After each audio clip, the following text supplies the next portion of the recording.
আপনারা যদি নীল সাগরে আসেন তো আপনারা দেখতে অনেক কিছু পাবেন।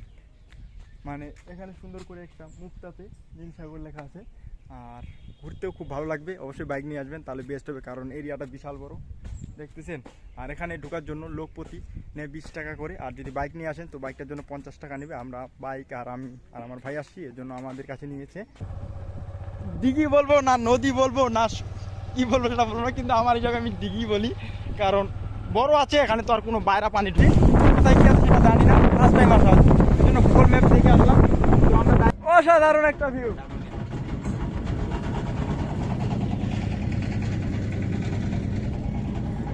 কতটা হবে ঘুরতে আসলে আসতে পারেন, অনেক ভালো আছে জায়গাটা, দেখেছেন অসাধারণ কিন্তু একটা ভিউ আছে। তারপর অসাধারণ দেখতে, আমি তো বেশিরভাগ সময় বাইকে ঘুরলাম, কারণ বাইকে ঘুরবেন না, বিশাল বড় এরিয়া।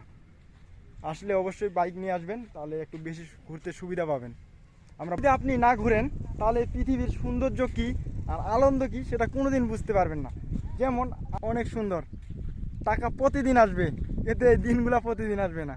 তার জন্য বলতেছি ঘুরো, খালি ঘুরো, জীবনে কি আছে, খালি ঘুরতে থাকো। অসাধারণ।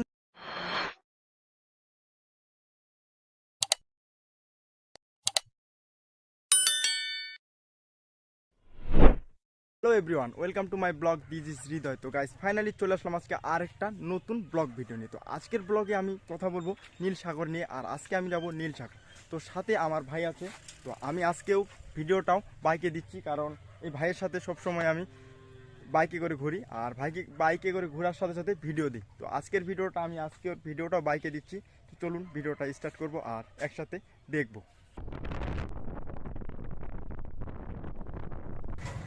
বাড়ি থেকে বের হওয়ার পর চলে আসলাম গড়িয়া পার হওয়ার পর চলে আসলাম পাম্পে, আর এখন পাম্পে তেল ঢুকাবো বাইকে, আর তেল ঢোকার পর আবার রেলি দিচ্ছি। এখন রেলিটা হবে অনেক দূর, তার জন্য বাইকে তেল ঢুকে রাখলাম, আর পাম্পে তেল ঢুকাই নিলাম আর কি।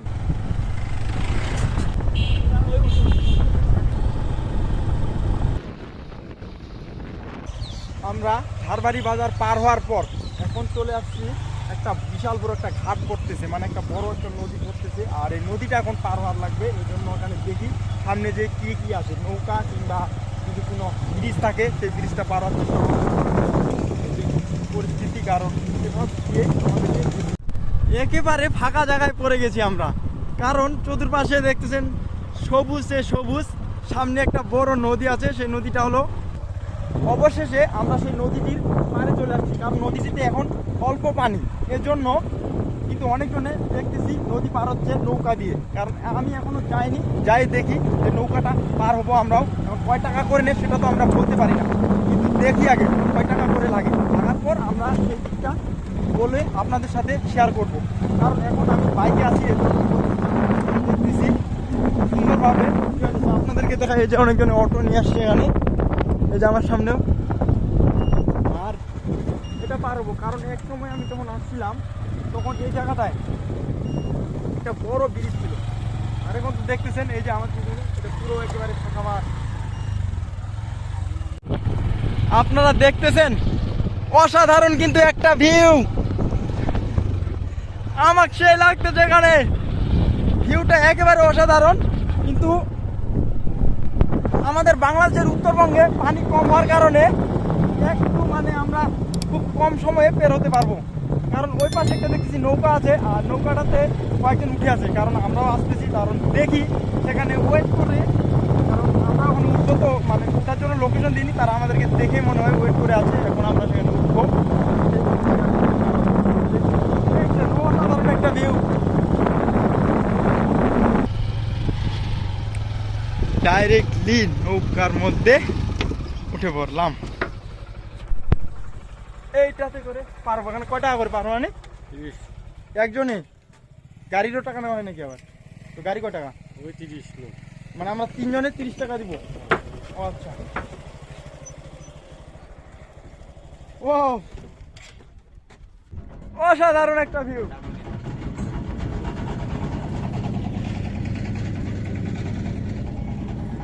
কতটা হবে?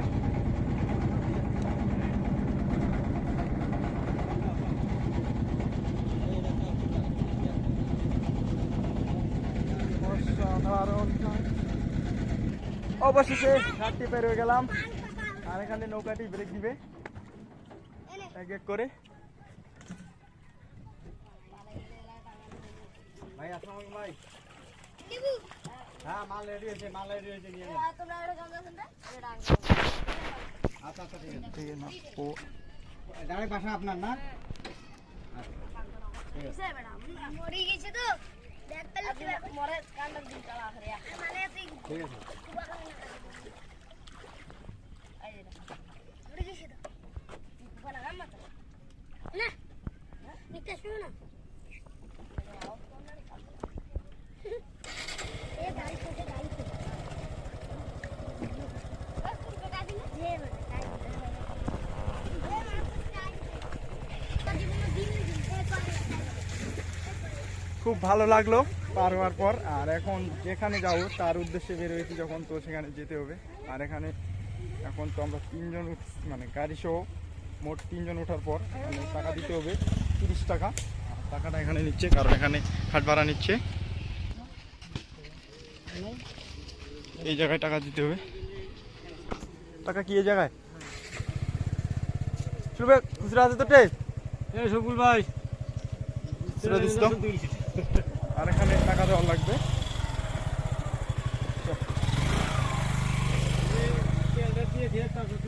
এই যে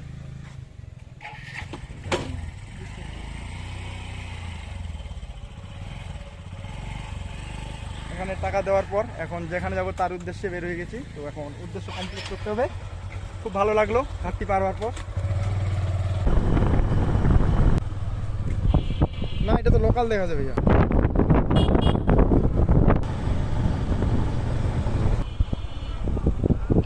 অবশেষে চলে আসলাম আমরা নীলসাগর।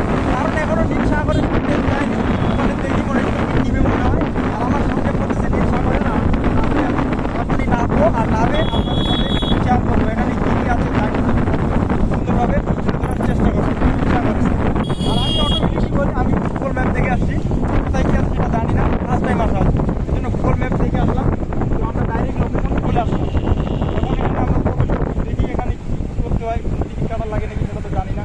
কিন্তু অবস্থা দেখতেছি এখানে গেট বন্ধ করা। তো ভিতরে প্রবেশ মনে হয় ওই পাশে আছে, সেটা জানি না। কিন্তু আগে দেখে এই যে আমরা নীলসাগরের ভিতরে। আর এটা হলো প্রাকৃতিক দৃশ্য।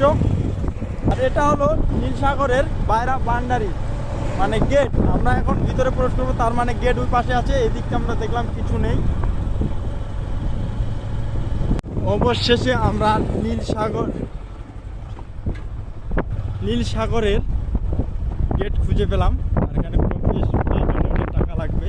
নীলসাগর পর্যটন কেন্দ্র, জেলা প্রশাসন নীলফামারী।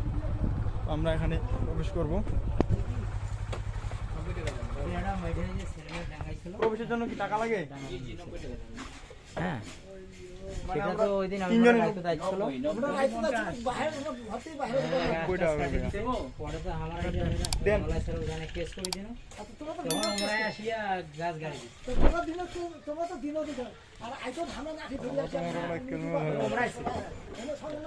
তোমরা পালাইছো, তোমরা ছিল আমরা মোটরসাইকেলটা তো ভিতরে ঢুকে পারবো না। হ্যাঁ গাড়ি নিয়ে যান। সেন্টার টেন্ডার দিয়া পালাইছো। নীলসাগরে প্রবেশ করার জন্য টিকিট নিল আমাদের মোটরসাইকেল সহ 90 টাকা টিকিট নিচ্ছে। আর আমাদের সাথে টিকিটগুলো আছে। তো আমরা বাইকটি ভিতরে প্রবেশ করাবো। তো আগে দেখি ভিতরে প্রবেশ করার পর কি কি আছে সেগুলো আমি আপনাদের মাঝে সুন্দর করে তুলে ধরার চেষ্টা করব। আর এখন আগে মোটরসাইকেলটা ঢুকাই আর এগুলো রাখে দিই। আর এখানে খাওয়ার জন্য দোকানপাট আছে। নীলসাগরে আমরা সর্বপ্রথমে বাইক নিয়ে ঘুরলাম। আর সামনে দেখছেন নীলসাগরের গেট। আগে আমরা সর্বপ্রথমে ঘুরবো বাইক দিয়ে, পুরো নীলসাগরের চতুর্পাশে বাইক দিয়ে ঘোরার পর আমরা হেঁটে ঘুরবো। ভিতরে কি কি আছে সেগুলো শেয়ার করব। কারণ আগে সর্বপ্রথমে বাইক দিয়ে ঘোরার পর দেখাচ্ছি। আর নীলসাগরের একটা জিনিস আমি লক্ষ্য করলাম, সেটা হচ্ছে যে আমি আপনাদেরকে এই পাশে দেখাই, বিশাল বড় একটা দিঘি বলবো না নদী বলবো না কি বলবো সেটা বলবো না, কিন্তু আমার হিসাবে আমি দিঘি বলি। কারণ বড় আছে, এখানে তো আর কোনো বাইরা পানি ঢুকে না, তো এটাকে তো নদী বলবো এমনও কোনো পজিশন নয়। আর আপনাদেরকে আমি সর্বপ্রথমে আপনাদেরকে বলি, এটাকে আমি বাইক দিয়ে আগে ঘুরে দেখবো ভিতরে কি কি আছে, ঠিক আছে? তারপর আমি হেঁটে হেঁটে দেখবো। অসাধারণ কিছু আছে ভিতরে দেখার মতো। আমি দেখলাম, আমি বাইকে ঘুরতেছি কিন্তু ক্যামেরা তো আমার চালু আছে, তো আমি একটা কথা বলে ভাই আসতে নিয়ে আসলাম বাইকে থাকা ও পাশ থেকে এই পাশে চলে আসলাম বাইক নিয়ে বিশাল বড় ভান্ডারি আর কি ভিডিওটা দেখবেন তাহলে বুঝতে পারবেন কত বড় ভান্ডারি আমি এটা হলো স্নান করার জন্য হালকা দিয়েছে কাপড় চোপড় নিয়ে আসলে আমরা উপর দিয়ে হাঁটতেছি নীল সাগরের উপর দিয়ে হাঁটছি এই যে ওই আগে আমরা রাস্তা দিয়ে গেছি নিচের রাস্তাটা দিয়ে আর এখন যাচ্ছি এই যে উপরের রাস্তাটা দিয়ে কারণ উপরেও রাস্তা আছে এটা দিয়েও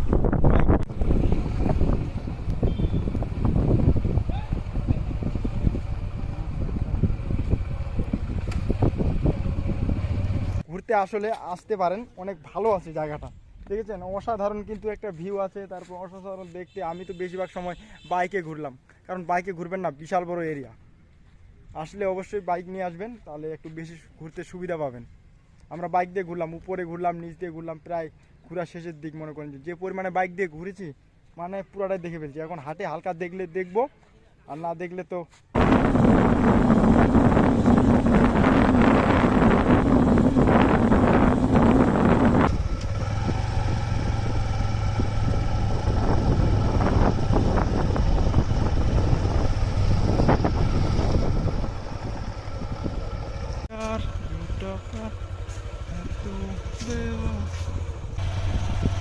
উপরে দেখার মতো জায়গা আছে অনেকগুলো উঠার লাগবে বাইক ওঠালে কেমন হয় বান্ডারি বিশাল বড় আমরা যদি বাইক ছেড়ে হাটে ঘুরি তাহলে অনেকটা জায়গা আমি ঘুরতে প্রায় 1 থেকে 1.5 ঘন্টা লাগে যাবে এই জন্য বাইক নিয়ে ঘুরতেছি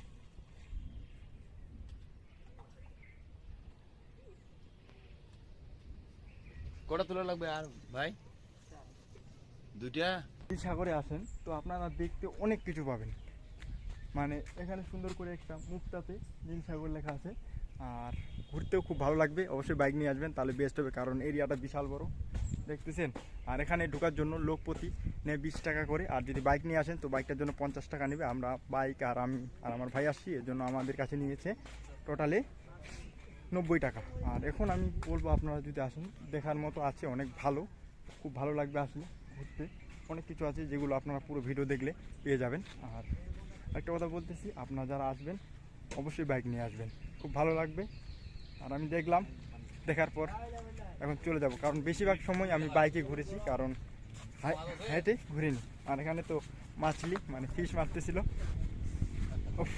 প্রচণ্ড রোদ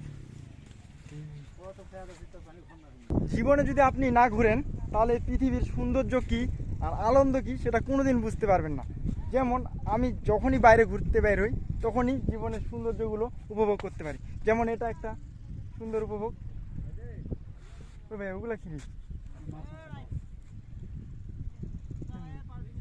দেখার মতো জায়গা না অনেক সুন্দর টাকা প্রতিদিন আসবে এতে দিনগুলা প্রতিদিন আসবে না তার জন্য বলতেছি ঘুরো খালি ঘুরো জীবনে কি আছে খালি ঘুরতে থাকো অসাধারণ জায়গাগুলো উপভোগ করতে থাকো ভিডিওটা এখানে শেষ করলাম।